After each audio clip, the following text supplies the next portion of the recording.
Saudari-saudaraku terkasih dalam Tuhan Yesus Kristus, selamat pagi dan berkah dalam. Selamat berjumpa kembali dalam renungan harian kita, Senin 11 September 2023. Seperti biasa, bacaan kita dasarkan pada bacaan Ekaristi hari ini. Dalam bacaan yang pertama, surat Paulus kepada jemaat di Kolose, Paulus menegaskan Paulus bersukacita bahwa ia boleh menderita hanya karena menjadi pelayan jemaat, sehingga umat di Kolose boleh menerima rahasia yang tersembunyi berabad-abad lamanya dinyatakan kepada mereka. Dan Paulus menegaskan bahwa ia telah menjadi pelayan jemaat untuk menyampaikan rahasia itu. Kegembiraan Paulus karena rahasia itu ditawarkan, dibuka kepada semua orang, termasuk kepada jemaat di Kolose. Sedangkan pada bacaan Injil, orang-orang Farisi, ahli Taurat, pada hari Sabat mengamat-amati Yesus yang masuk ke rumah ibadat, di mana di situ ada orang yang mati tangan kanannya. Mereka mengamat-amati dengan tujuan agar ketika Yesus menyembuhkan orang pada hari Sabat, mereka dapat mempersalahkan Yesus. Tapi Yesus tahu dalam hati mereka, maka ia mengatakan, manakah yang diperbolehkan,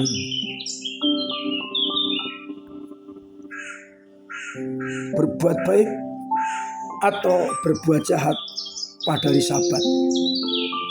Dan ketika mereka tidak menjawab, Yesus meminta agar orang yang mati tangannya itu mengulurkan tangannya, dan Yesus menyembuhkan dia.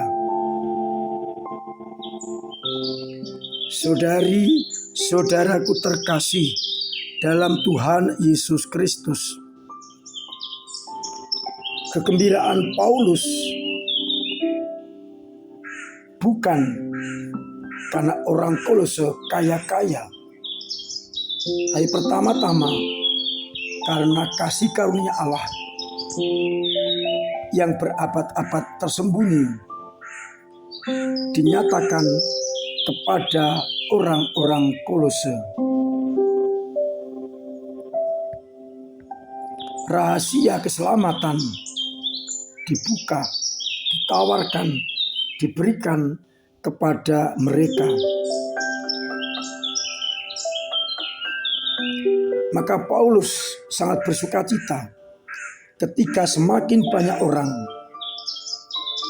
mendapatkan pewartaan kasih Allah yang berabad-abad lamanya tersembunyi dinyatakan kepada umat.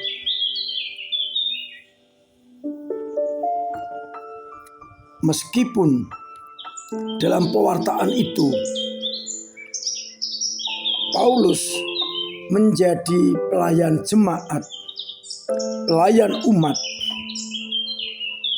Tetapi ketika umat menerima kabar gembira itu, Paulus sangat bersuka cita. Maka pertanyaan permenungan pertama, apa yang membuat kita bersuka cita? Apakah seperti Paulus karena orang-orang menerima rahasia yang tersembunyi berabad-abad lamanya, ataukah yang lain?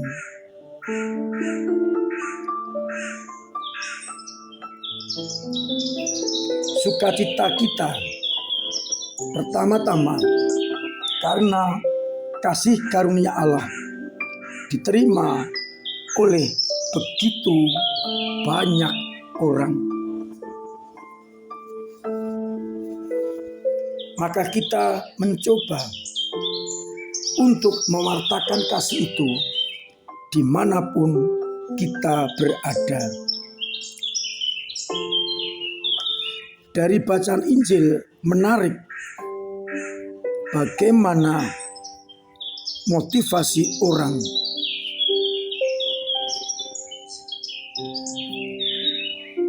Ahli Taurat dan orang-orang Farisi mengamalkan hukum-hukum bukan untuk mengalami, tapi pertama-tama untuk melihat, mencobai apakah orang melanggar atau tidak. Sedangkan Yesus melihat hukum sebagai sarana untuk mengamalkan cinta kasih. Sehingga ketika Yesus menyembuhkan orang yang lumpuh tangannya, reaksi muncul dari orang-orang Farisi dan ahli Taurat. Nah, mereka memang bertujuan mengamat-amati untuk menyalahkan Yesus. Tapi dengan bijaksana bertanya, manakah yang diperbolehkan pada hari Sabat? Berbuat baik atau berbuat jahat? Menyelamatkan orang atau membinasakannya? Dan itulah motivasi Yesus ketika tanda kutip melanggar hari Sabat untuk menyelamatkan orang.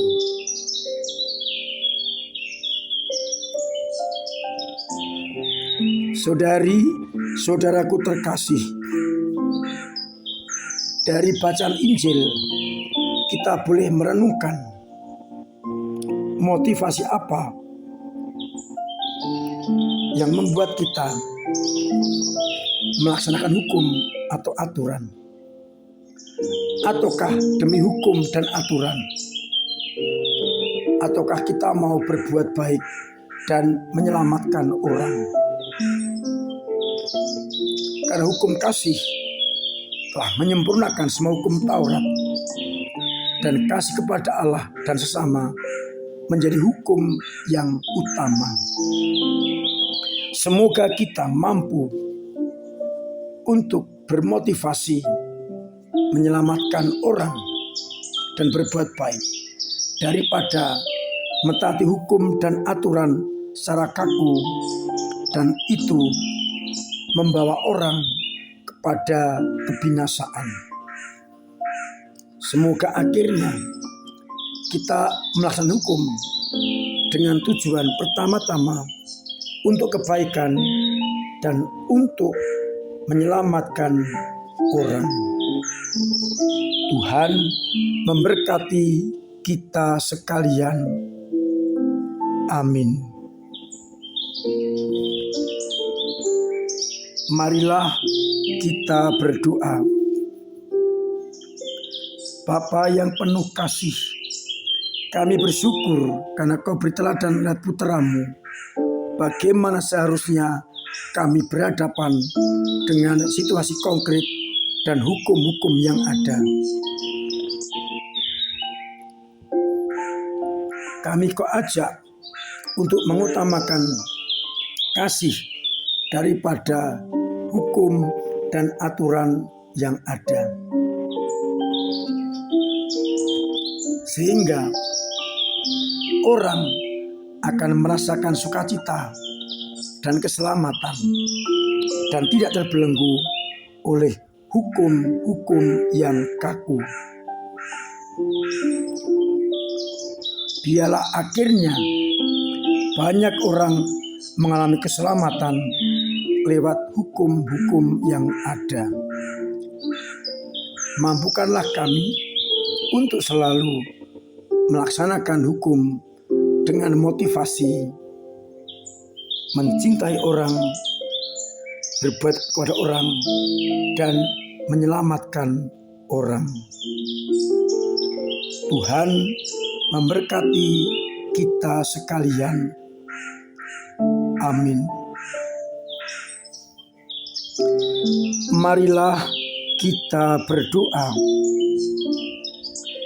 Bapa yang penuh kasih, kami bersyukur karena Engkau memberikan teladan kepada kami bagaimana kami bersikap terhadap hukum, yakni dengan hukum itu agar orang diselamatkan, orang mengalami kebaikan Tuhan. Sehingga yang paling penting bukanlah hukum, tetapi bagaimana menyelamatkan orang. Bantulah umat-Mu dalam melaksanakan hukum itu, sehingga benar-benar mencerminkan putra-Mu yang datang untuk menyelamatkan orang, dan Dialah Tuhan atas hukum dan aturan. Berkati umat-Mu yang sakit dengan kesembuhan, yang punya beban berat Engkau ringankan, yang punya persoalan Engkau urai, dan yang kesulitan ekonomi Engkau bantu lewat sesamanya, agar akhirnya mereka mengalami cinta kasih-Mu.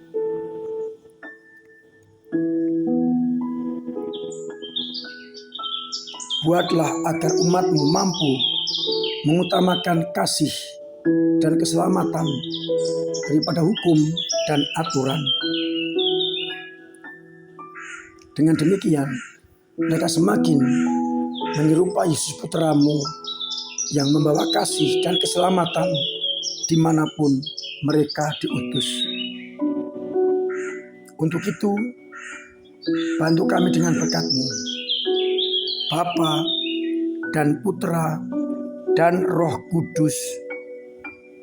Amin. Saudara-saudaraku terkasih, tetap saya undang agar panjenengan mematuhi protokol kesehatan demi menjaga kesehatan kita dan juga kesehatan orang lain.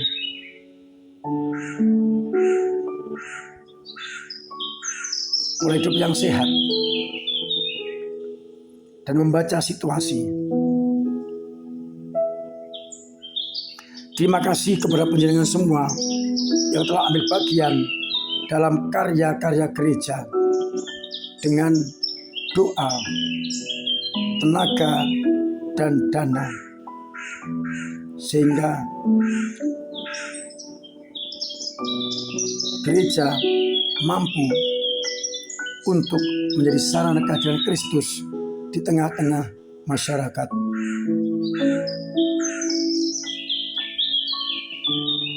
Kita bangun persatuan, kita tumbuhkan semangat solidaritas, agar akhirnya orang mengalami sukacita.